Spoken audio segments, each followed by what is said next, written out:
Una mañana tranquila de otoño en un pequeño pueblo español rodeado de colinas doradas y árboles que ya comenzaban a perder sus hojas, una mujer de cabello canoso y expresión serena entró un café local. Su nombre era Carmen Ruiz, una veterana de las Fuerzas Armadas que, tras sufrir una lesión en acto de servicio, se movilizaba en una silla de ruedas desde hacía varios años. Carmen vestía con sencillez un suéter de lana azul marino, unos pantalones beige y una boina de lana gris que cubría parcialmente sus cicatrices del pasado. Sus manos, aunque algo temblorosas por la edad, empujaban con firmeza las ruedas hacia la mesa más cercana a la ventana.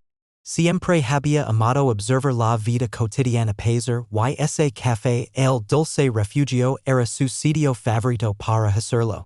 Lo visitaba cada viernes por la mañana para tomar su café con leche y hojear su libro favorito de poesía. Pero ese día, sin que ella lo supiera, sería muy diferente a todos los demás. Al entrar, algunos clientes habituales le ofrecieron una sonrisa cordial, pero en una esquina. Un pequeño grupo de jóvenes hablaba en voz baja y lanzaba miradas entre burlonas y despectivas. Carmen no les prestó atención. Estaba acostumbrada a que algunos no entendieran lo que significaba servir al país o las huellas que la guerra deja en el cuerpo y el alma. Se acomodó junto a la ventana, colocó su libro sobre la mesa y esperó a que la camarera se acercara. La brisa que entraba por la puerta entreabierta movía suavemente las cortinas y por un momento Carmen se permitió una sonrisa tranquila. Pero lo que parecía un día como cualquier otro pronto se tornaría en una escena que nadie en ese café olvidaría jamás. Mientras Carmen disfrutaba del primer sorbo de su café con leche, el grupo de jóvenes en la esquina comenzó a reír más fuerte. Al principio parecía una simple conversación alegre, pero sus palabras pronto comenzaron a colarse entre las mesas cargadas de sarcasmo. Uno de los chicos, con una gorra puesta al revés y una sonrisa burlona, dijo en voz lo suficientemente alta como para que todos escucharan: "Mira, ahí está la heroína de guerra. Seguro que viene a contar sus batallitas otra vez." Las risas se desataron en su mesa sin el menor intento de disimulo. Otro añadió con tono de burla: "A ver si no se queda dormida antes de terminar su café, o antes de terminar una frase." El grupo rompió en carcajadas, chocando las manos como si hubieran cantado el mejor chiste del día. Carmen alzó lentamente la mirada, no con enojo, sino con una calma digna de una persona que ha conocido el verdadero valor del silencio. Su rostro no mostró sorpresa ni solo una tristeza profunda que se siente cuando uno se da cuenta de que todavía hay quienes no comprenden el sacrificio. No respondió ni hizo gesto alguno. Simplemente volvió a mirar por la ventana como si el mundo exterior fuera más amable que las voces que retumbaban dentro del café. El camarera, una joven llamada Clara, notó la situación y intentó intervenir. Se acercó al grupo de jóvenes y les pidió con amabilidad que bajaran la voz, que respetaran a los demás clientes. Pero ellos, lejos de disculparse, comenzaron a imitar a Carmen moviendo los brazos como si estuvieran empujando una silla imaginaria, riendo sin piedad. Uno de ellos incluso murmuró: "Si no quería que la miráramos, que no viniera a un lugar público con esa cosa." Esa cosa era su silla de ruedas. La camarera, incómoda pero temerosa de generar un escándalo, regresó al mostrador sin saber qué más hacer. El ambiente se volvió tenso como una cuerda a punto de romperse mientras Carmen seguía en silencio como si el peso de sus recuerdos protegiera su dignidad más que cualquier palabra. Pero lo que nadie sabía, ni siquiera Carmen, era que su hijo, el teniente Álvaro Ruiz, estaba muy cerca, y no tardaría en enterarse de lo que estaba ocurriendo. A unos kilómetros del café, en las afueras del pueblo, una unidad del ejército español realizaba ejercicios de rutina en un campo de entrenamiento. Entre ellos estaba el teniente Álvaro Ruiz, hijo de Carmen, unofficial reconocido por su disciplina, su liderazgo ejemplar y, sobre todo, su profundo respeto por su madre, quien había sido su mayor inspiración para ingresar al servicio militar.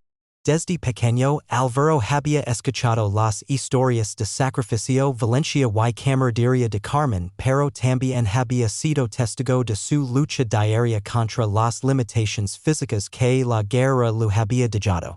La silla de ruedas no era una muestra de debilidad, sino de una fuerza que él jamás podría describir con palabras. Ese mediodía, durante un breve descanso, Álvaro revisó su móvil y vio un mensaje de voz de Clara, la camarera del dulce refugio.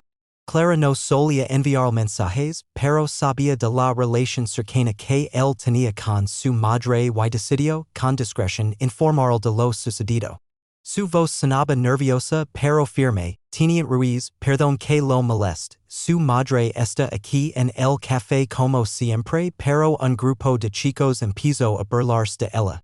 Intent calmarlos, pero se pusieron en peor.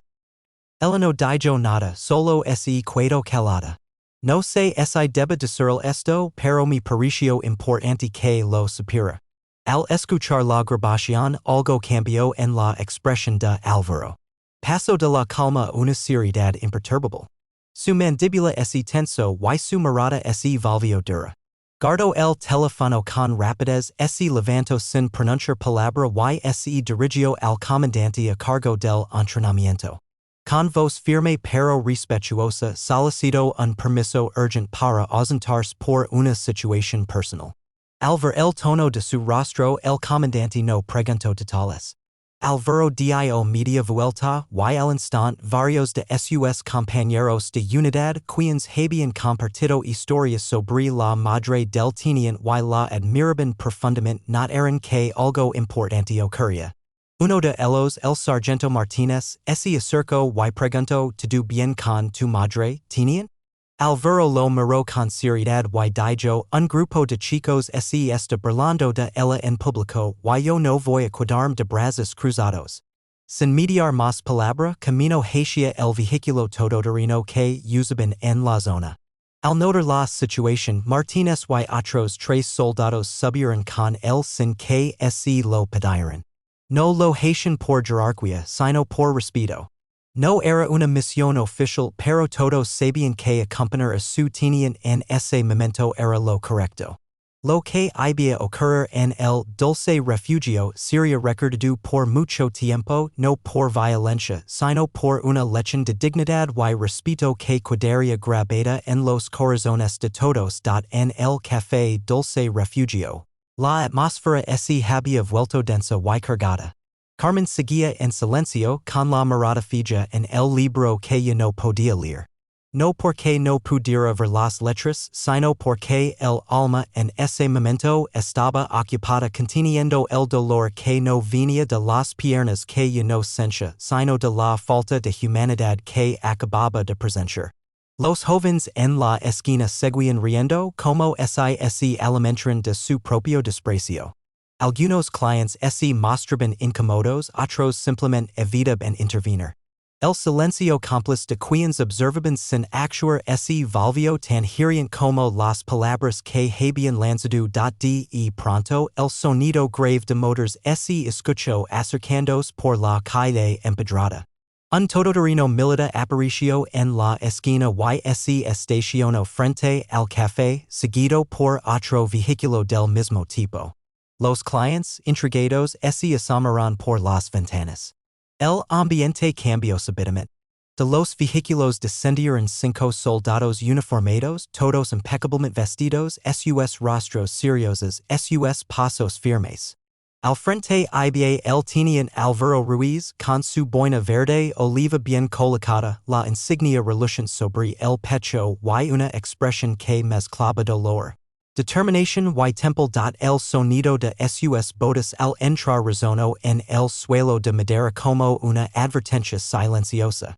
El murmullo de los presentes se extinguió. Álvaro no necesitó alzar la voz. Sus ojos buscaron a su madre y, al verla sentada junto a la ventana en su habitual postura tranquila y digna, sintió una mezcla de orgullo y rabia. Se acercó a ella sin decir nada al principio, ese arrodilló a su lado y tomó con delicadeza su mano. Carmen lo miró sorprendida, sus ojos brillaban con una emoción contenida. No dijo palabra, pero el apretón que lo dio fue suficiente. Era un saludo entre soldados entre almas que han visto de cerca el precio de la libertad. Luego Alvaro se puso de pie y giró hacia el grupo de jóvenes. Sus compañeros se mantuvieron firmes detrás de él, no como amenaza, sino como respaldo. Él no gritó, no insultó, no humilló. Simplemente habló con una claridad y firmeza que hizo que todos en el café lo escucharan como si el mundo se hubiera detenido. Lo que ustedes dijeron hoy no solo es una falta de respeto hacia una mujer. Es una falta de respeto hacia todos los que han dado algo por este país, por su libertad, por su comodidad, incluso por su derecho a sentarse en una mesa y burlarse sin pensar en las consecuencias. Su voz no temblaba. Ella dijo señalando a Carmen, sirvió a la patria antes de que ustedes aprendieran a leer. Esa silla que ustedes se atrevieron a imitar es símbolo de coraje, no de debilidad. Hoy no vengo a amenazarlos. Vengo a que aprendan una lección que sus padres o sus libros tal vez olvidaron enseñarles. El respeto no se exige con armas, se gana con ejemplo.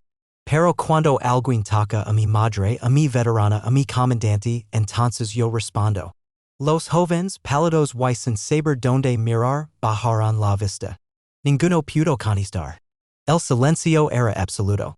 No por miedo, sino por la vergüenza que por fin había legado, después de las firmes palabras del teniente Álvaro Ruiz, el dentro del dulce refugio parecía haberse espesado. El silencio era tan profundo que incluso el leve golpeteo de una cuchara contra una taza se escuchaba como un trueno. Nadie se movía ni siquiera los jóvenes que antes se reían sin medida. Sus rostros habían perdido toda expresión de burla. Ahora solo mostraban una mezcla de vergüenza, arrepentimiento y un miedo que no provenía de los soldados uniformados, sino de la repentina conciencia de su propia inmadurez. Aquel grupo que momentos antes se creía gracioso, invencible y protegido por el anonimato de la multitud, se dio cuenta en ese instante del verdadero poder de las palabras. Y de lo dolorosas que pueden ser cuando hieren a alguien que ha dado todo sin pedir nada a cambio, Alvaro no retiró la mirada de ellos. No hacía falta que gritara ni que se acercara más. Su voz ya había llegado al lugar donde debían resonar esas palabras, en la conciencia. Lentamente, uno de los jóvenes, quizás el más mayor del grupo, se levantó torpemente de su silla. Su rostro estaba encendido no de rabia, sino de vergüenza. Tragó saliva antes de hablar, como si le costara formar las palabras. No sabíamos que era su madre, no sabíamos que había estado en el ejército, solo estábamos bromando. Su voz, temblorosa, no encontró el respaldo de sus amigos que lo miraban sin saber si seguro o quedarse callados. Alvaro asintió con la cabeza lentamente. Ese es el problema, dijo con calma. No sabían. Why on así hablaron? La ignorancia no es excusa cuando se usa para errar. Si no saben lo que hay detrás de una historia, de una silla de ruedas, de una cicatriz, entonces es mejor no decir nada. Porque cada palabra dicha sin pensar puede ser una herida más profunda que cualquier bala. Carmen, que había permanecido en silencio todo ese tiempo, alzó levemente la mirada. Su voz, suave pero firme, rompió el hielo. No necesito una disculpa para seguir adelante. Estoy acostumbrada a muchas cosas, pero me duele pensar que alguien vea esta silla como motivo de burla y no como testimonio de lucha. Ustedes son jóvenes. Todavía pueden aprender.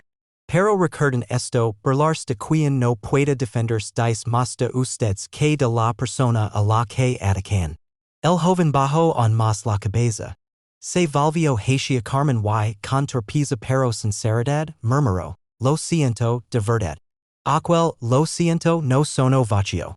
Era la clase de disculpa que nace del desconcierto y la vergüenza. Poco a poco los otros comenzaron a ponerse de pie también. Uno tras otro repetieron el gesto. No con palabras grandilocuentes, pero sí con una actitud claramente distinta a la que habían mostrado al entrar. Los clientes del café, que habían observado todo en silencio, comenzaron a reaccionar. Algunos asintieron en señal de respeto. Otros aplaudieron muy suavemente, como queriendo agradecer que alguien, por fin, pusiera las cosas en su lugar. Clara, la camarera, respiró profundamente, aliviada de ver que todo no solo no había terminado mal, sino que quizás algo mucho más importante acababa de comenzar, una lección de vida que ninguno de los presentes olvidaría. Después del tenso pero transformador momento en el café, el ambiente comenzó a relajarse lentamente, aunque todavía se percibía cierta solemnidad flotando en el aire, como si las paredes del dulce refugio hubieran sido testigo de algo más grande que una simple confrontación. No era solo una disculpa lo que se había dado, sino un cambio. Las miradas que antes evitaban el rostro de Carmen ahora lo buscaban, no por lástima, sino con una mezcla de admiración, respeto y remordimiento. Aquel grupo de jóvenes que había entrado riendo sin pensar, se marchó cabizbajo con los pasos lentos y sin pronunciar palabra. Nadie los escoltó fuera, nadie los eco, se fueron por su cuenta, levándose el peso de lo vivido, tal vez sin comprender en del todo la magnitud del momento que acababan de presenciar. Carmen, sentada junto a la ventana, soltó un suspiro largo y pausado. Miró a su hijo con una dulzura que contrastaba con la dureza del episodio. No hacía falta que vinieras, hijo, dijo suavemente, como si no quisiera romper la quietud que se había instalado. Alvaro se arrodilló nuevamente a su lado, esta vez con menos rigidez, y sonrió con una mezcla de ternura y determinación. Tú me enseñaste que un soldado no abandona a los suyos. Yo solo hice lo que aprendí de ti. Los soldados que lo acompañaban se mantenían en posición, con el porte de quienes saben que están presentes no como fuerza, sino como testigos de algo que va más allá del deber. Uno de ellos, el sargento Martínez, se acercó y saludó a Carmen con respeto militar pero con calidez en la mirada. Señora, ha sido un honor estar aquí. Usted ha enseñado más en 30 minutos que muchos libros en toda una vida. Carmen respondió con una leve sonrisa y asintió agradecida. Clara, la camarera, se acercó con una bandeja y sirvió otra taza de café, esta vez sin que Carmen tuviera que pedirlo. Por cuenta de la casa, señora Ruiz. Y gracias por todo. Carmen tomó la taza con ambas manos y bebió un sorbo mientras miraba a través del cristal. Afuera, las hojas seguían cayendo lentamente y la brisa suave parecía acompañar ese momento de calma después de la tormenta. Uno a uno, algunos clientes del café se fueron acercando discretamente para saludarla. Algunos simplemente le daban las gracias, otros compartían alguna anécdota de un familiar que también había servido. Una mujer mayor comentó en voz baja. Yo también perdí a mi marido en el servicio, ver esto me ha devuelto algo de fe en las nuevas generaciones. Carmen la tomó de la mano y asintió en silencio. Lo que había comenzado como una mañana dolorosa, se estaba convirtiendo en un homenaje espontáneo a la dignidad, al respeto y a la memoria de quienes han dado más de lo que se ve a simple vista. Alvaro, sin decir más, se colocó de pie y miró a los presentes. No hace falta hacer ruido para cambiar las cosas. A veces basta con no quedarse calado cuando es más fácil mirar hacia otro lado. Luego se dirigió a su madre y con una mirada cómplice dijo lista para volver a casa. Carmen sonrió, asintió y respondió, sí, pero hoy creo que no me voy sola. Y tenía razón. Carmen Ruiz se marchó del dulce refugio ese día acompañada no solo por su hijo y los soldados, Sino también por el respeto silencioso de un pueblo que acababa de aprender que el verdadero heroísmo no siempre es vis de uniforme pero nunca deja de inspirar. Esa misma tarde, la historia de lo ocurrido en el dulce refugio comenzó a extenderse por el pueblo como un viento que arrastra semillas de reflexión. Nadie lo publicó en redes ni fue necesario grabar un video, fue el boca a boca cargado de emoción genuina, lo que levo cada detalle a cada rincón. La señora que vendía pan en la esquina lo comentó sus clientes, el cartero lo compartió en cada puerta que tocaba, incluso el maestro del instituto local al enterarse. Decidió cambiar su clase de historia para hablar de los valores que habían brillado esa mañana, el respeto, la gratitud y la valencia. Muchos comenzaron a recordar a Carmen de una manera distinta. Antes, era simplemente la señora de la silla de ruedas que leía libros y bebía café. Ahora, era la veterana que había enfrentado no solo los peligros del servicio militar, sino también la ignorancia del día a día con la cabeza en alto. Y sobre todo, era la madre de un teniente que había demostrado que el amor filial puede ser tan poderoso como cualquier medalla al honor. Los jóvenes del incidente, por su parte, vivieron un cambio silencioso pero profundo. Avergonzados, no se presentaron al instituto durante un par de días. No por temer el castigo, sino porque sabían que su error ya se había hecho público. Y lo que más les dolía no era haber sido confrontados, sino haber quedado expuestos como lo que nunca quisieron ser. Insensibles. Sus padres también escucharon la historia. Algunos de ellos se presentaron personalmente en casa de Carmen, humildemente, para pedir disculpas en nombre de sus hijos. Carmen, con la serenidad de quien ha vivido más de lo que otros siquiera imaginan, los recibió con hospitalidad y sin rencer. No les dio sermons, solo les ofreció té y les habló de la importancia de educar no con castigo, sino con ejemplo en paralelo. El comandante de la unidad de Alvaro recibió un informe del movimiento fuera de base que el teniente y su escuadra habían realizado. Al leer los detalles, no encontró ninguna falta. De hecho, escribió una nota personal que envió a Alvaro. Soldado, cuando uno defiende la dignidad, no necesita permiso. Mis respetos a usted y a su madre. El país necesita más hombres como ustedes. Unos días después, en la plaza central del pueblo, se organizó una pequeña ceremonia sin carácter oficial. Fue iniciativa de los vecinos. No hubo pancartas ni cámaras, solo sillas, palabras y emoción. Carmen fue invitada como oradora.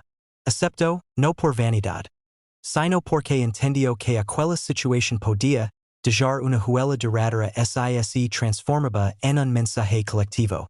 Su discurso fue breve, pero cada palabra cayó como semilla fértil en los corazones presentes. No es necesario ir a la guerra para ser valiente.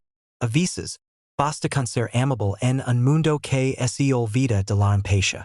Y hoy están aquí, es porque creemos que el respeto es algo que se puede recuperar. Palabra a palabra, gesto a gesto.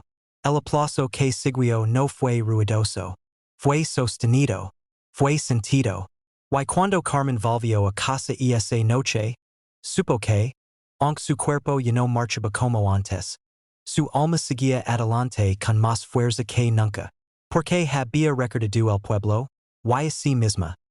Que la dignidad, cuando es verdadera, siempre encuentra la manera de levantarse, incluso desde una silla de ruedas. En los días siguientes, algo sutil pero poderoso comenzó a notarse en las calles del pueblo. No fueron grandes cambios, no hubo carteles ni titulares, pero los gestos cotidianos hablaban por sí solos. La gente empezó a saludar a Carmen con más calidez, no por lástima, sino con una sincera admiración. Los vecinos que antes simplemente pasaban de largo comenzaron a detenerse a charlar con ella, a pedir consejos, o incluso a agradecer por lo que había hecho por todos sin que muchos lo supieran. Carmen, con su humildad intacta, Respondia siempre con una sonrisa amable, como si no comprendiera del todo el alcance de su impacto. Los jóvenes involucrados en el incident, por su parte, buscaron la forma de enmendar su error sin que pareciera una imposición. Uno de ellos, Rubén, que había sido el primero en burlarse, pidió hablar con Carmen en privado. Se presentó en su casa con un cuaderno en la mano y una mirada distinta. No la del adolescente desafiante, sino la de alguien que empezaba a abrir los ojos al mundo real. Le dijo que había comenzado a escribir sobre lo ocurrido, no para publicarlo, sino para entender lo que había sentido. No sabía que una broma podía doler tanto, hasta que six como mi madre loro cuando le conté lo que pasó. Ella también fue enfermer militar. Y nunca me lo había dicho. Ahora entiendo mucho más. Carmen lo escuchó en silencio. Luego le pidió que leyera una parte en voz alta. Rubén tembloroso lo hizo. Su voz se quebraba al principio, pero tomó fuerza a medida que avanzaba. Cuando terminó, Carmen no dijo nada. Solo se acercó, le puso una mano en el hombro y dijo: sigo escribiendo. Y no te detengas hasta que entiendas por qué la dignidad no tiene voz. Pero se siente en el alma. Ese encuentro fue el primero de muchos.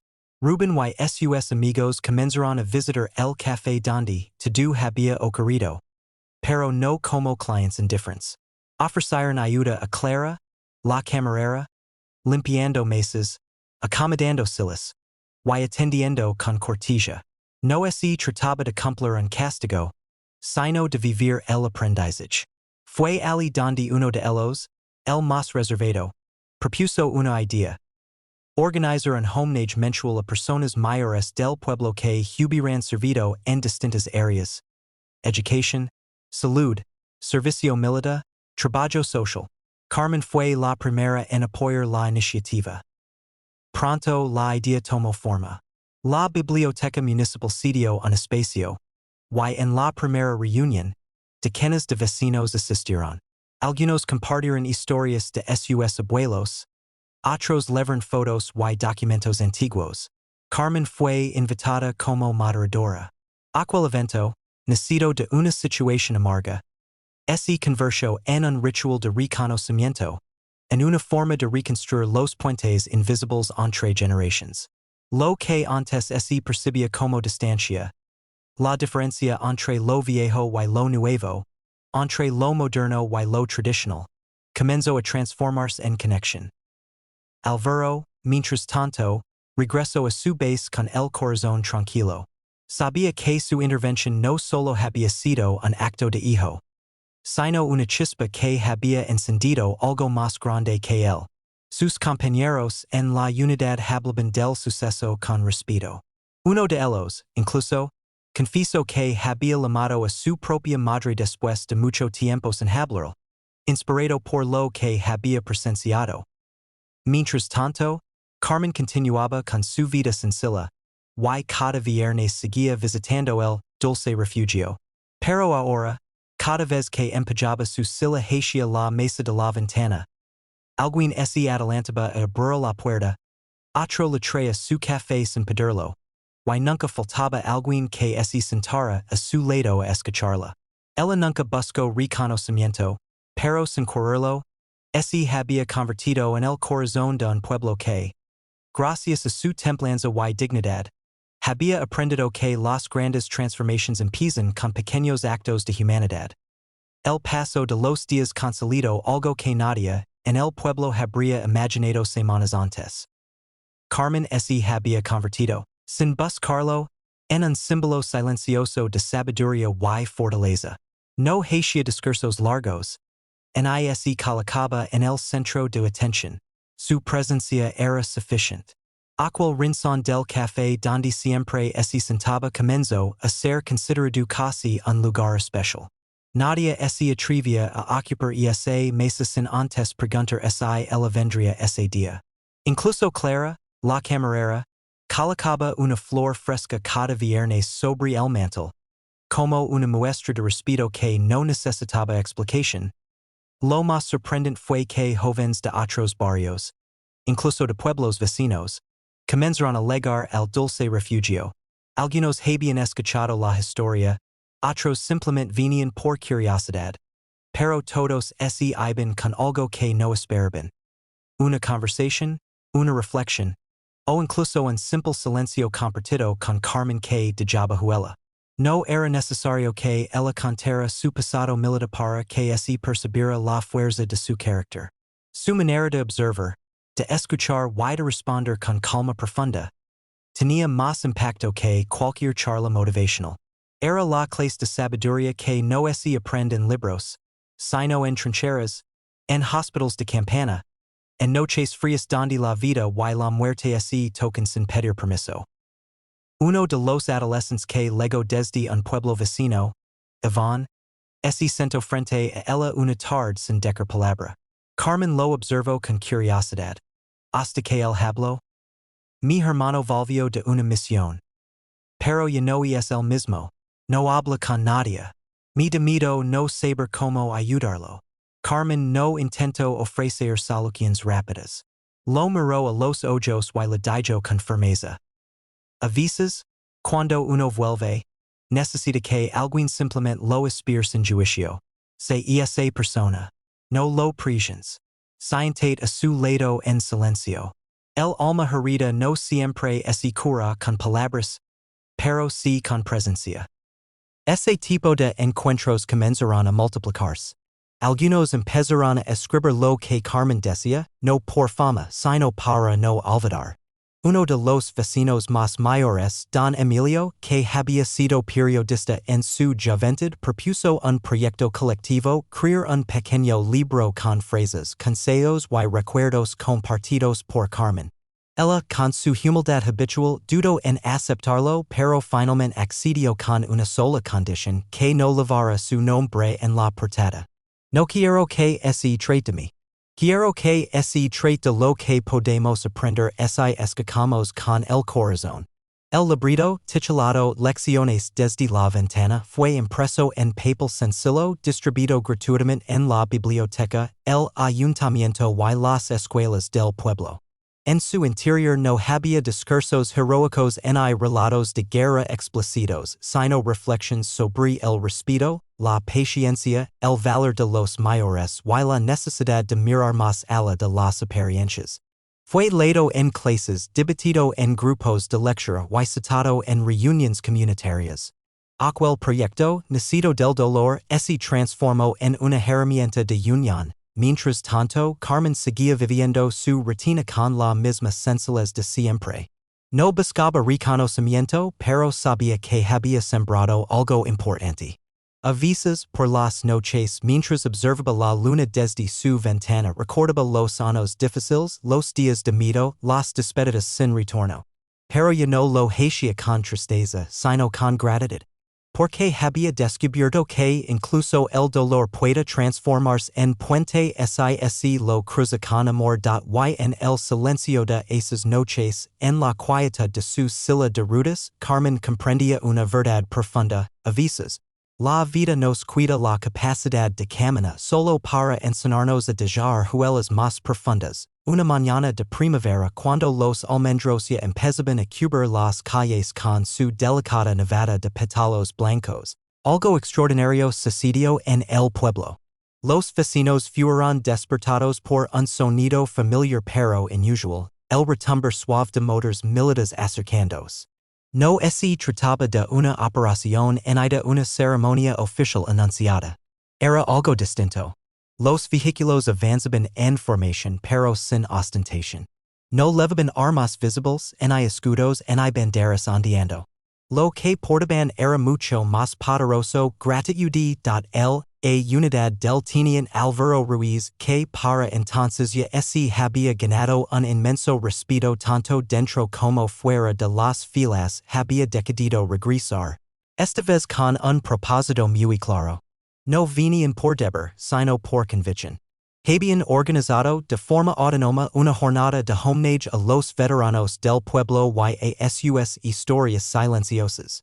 No era un file. Era un acto de cercanía, un abrazo institucional transformado en gesto humano.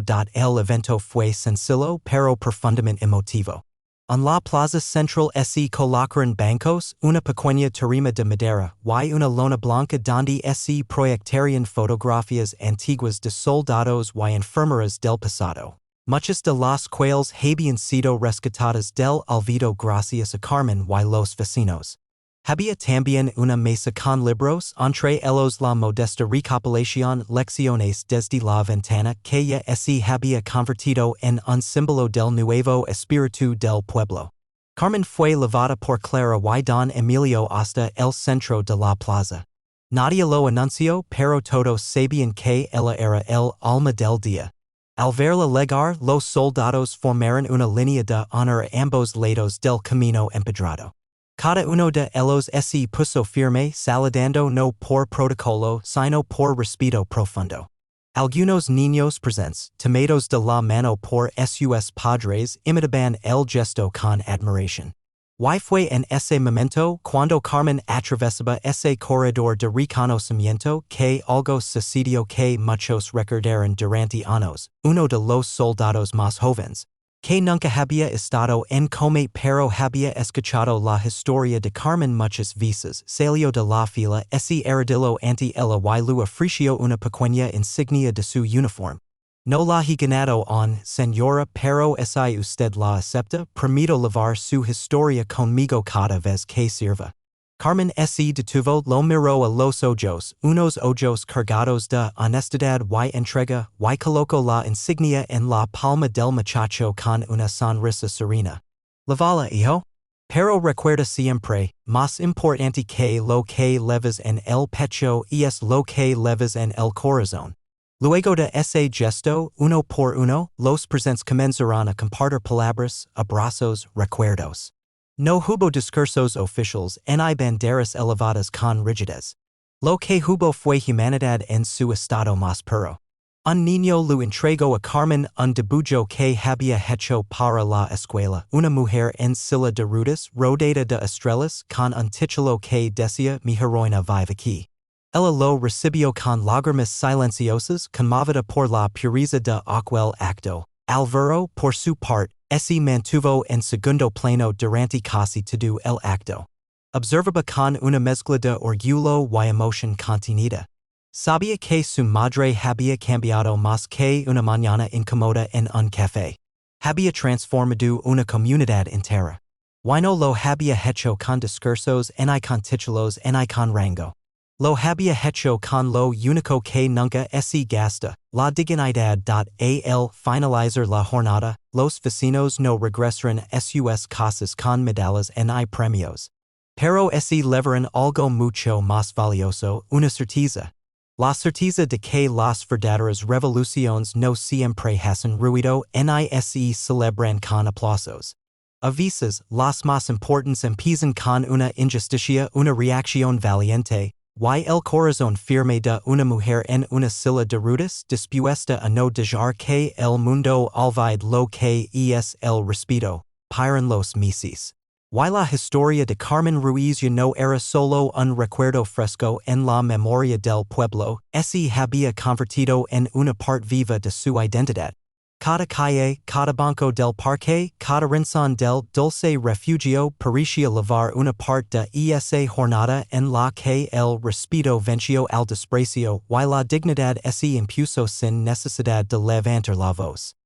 Carmen nunca buscó protagonismo, su presencia en la comunidad comenzó a sentirse como un faro constante, una guía moral. Una luz silenciosa que señalaba el camino correcto cuando los tiempos modernos amenazaban con hacernos olvidar lo esencial. El grupo de jóvenes que una vez la ofendió, lejos de alejarse, se convirtió en un motor de transformación. Comenzaron a organizar charlas en colegios cercanos no para justificarse, sino para compartir lo que aprendieron. Rubén, el primero que se había disculpado, terminó escribiendo una carta abierta titulada La vergüenza que me enseñó a ser mejor, que fue publicada en el boletín del instituto. En ella cantaba con Valencia no solo el era comedido sino la forma en que Carmen lo trató con respeto incluso cuando no lo merecía. El perdón no fue lo que más me dolió, escribió, fue la comprensión. Porque mientras yo la trataba como si no valiera nada, ella me trataba como si aún tuviera esperanza. Inspirados por esa transformación, muchos adolescentes comenzaron a visitar el café no como lugar de paso, sino como punto de encuentro intergeneracional. Se sentaban con mayores escuchar sus historias, aprender lo que no aparece en redes ni en libros de texto. Lo llamaron la hora del testimonio, una tradición informal que nació sin planificación y se mantuvo por puro deseo de escuchar y comprender. Carmen solía estar presente, siempre escuchando más que hablando, solo interviniendo cuando alguien se trababa al intentar expresar lo que sentía. Con una palabra, una mirada o una breve reflexión, lograba abrir puertas emocionales que otros no sabían cómo tocar. Un día, el ayuntamiento propuso rendirle un homenaje oficial a Carmen. Querían nombrar una pequeña biblioteca en su nombre y organizar una ceremonia en la plaza. Pero cuando la invitaron a aceptar, ella respondió con la sencillez que la caracterizaba. Si me ven a poner en una placa, que si en la entrada de una escuela, donde los niños pueden aprender a ver más allá de las apariencias. Una placa en una pared no cambia a nadie. Pero un niño con el corazón abierto sí. El consejo escolar local recogió sus palabras y, semanas después, en una modesta ceremonia en una escuela primaria, se colocó una pequeña placa a la entrada del aula de lectura que decía: Este espacio honra a todos aquellos que luchan sin armas, enseñan sin palabras, y curan sin rencer. Inspirado en Carmen Ruiz, veterana de la vida. Fue un momento íntimo, sin cámaras, pero profundamente simbólico. Los niños recitaron fragmentos del librito Lecciones desde la ventana, e incluso hicieron dibujos inspirados en Carmen. No como una heroína de guerra, sino como una mujer que sonríe desde su silla junto a una ventana con flores. Carmen, sentada entre los pequeños, escuchaba en silencio. A veces bajaba la mirada, conmovida, otras veces sonría con ternura. Pero lo que nadie notó, salvo su hijo Alvaro que estaba al fondo del salón, fue que durante toda la ceremonia, Carmen sostenía entre sus dedos erguidos una pequeña medalla oxidada. No era una condecoración oficial ni una joya valiosa. Era la insignia que aquel joven soldado lo había entregado meses atrás. En la plaza le apretaba suavemente, como si en ella estuviera contenido todo lo vivido. El dolor, la lucha, la soledad, pero también el perdón, el cambio, y ese legado invisible que ahora pertenecía a todos. Y Alvaro, al verlo así, comprendió algo que no había entendido del todo hasta ese momento. Que su madre no solo había sido una soldado del ejército, había sido, y seguía siendo, una soldado de la esperanza peso un año. Desde aquel día en que el café, dulce refugio se convirtió, en el escenario inesperado de una lección de humanidad. Las estaciones cambiaron una tras otra. Las hojas del otoño cubrieron las veredas. La lluvia invernal golpeó los cristales del café. Y la primavera volvió a traer flores a las jardineras del pueblo. Y con cada cambio, Carmen Ruiz seguía presente. Como una raíz firme que no se dobla con el viento. Pero como todo en la vida, también el sintió que su viaje se acercaba a su tramo final. Una mañana serena, cuando el cielo aún estaba pálido y el aire olía a pan recién horneado, Clara encontró la silla de ruedas de Carmen vacía junto a la ventana del café. Sobre la mesa, cuidadosamente colocado, estaba su libro favorito de poesía, abierto en una página marcada por una flor seca. Era un poema sobre la gratitud. Y en la parte inferior, Carmen había escrito con su letra temblorosa una única línea. Me voy en silencio. Pero de yo sembrado lo que importa. Carmen había partido esa madrugada. en la tranquilidad de su hogar, sin dolor, sin alarma, rodeada de sus memorias, con una serenidad que pocos logran alcanzar. Alvaro, evasidu por la vecina que solía visitarla, luego de inmediato, no loro al verla, se arrodilló a su lado, besó su frente, y le susurró con voz firme, gracias por enseñarme a ser hombre antes que soldado. La noticia recorrió el pueblo como una brisa lenta, sin aspavientos, pero con la contundencia que solo deja la esencia de alguien que cambió muchas vidas. Nadie habló de tragedia, todos hablaban de legado. En lugar de organizar un velorio convencional, el pueblo decidió render homenaje con una caminata silenciosa desde el café hasta la plaza, donde cada vecino colocó una flor blanca en el centro del lugar, donde Carmen solía sentarse en cada evento. En hay una sola palabra fue dicha. No hizo falta. Los jóvenes que una vez la habían ofendido, y que ahora eran líderes comunitarios en proyectos de servicio y memoria, portaron su silla de ruedas durante todo el trayecto. No como símbolo de pena, sino como emblema de fuerza. La dejaron junto a la mesa del café, tal como ella la habría dejado. Con el respaldo recto, los frenos puestos, y una flor sobre el cajón.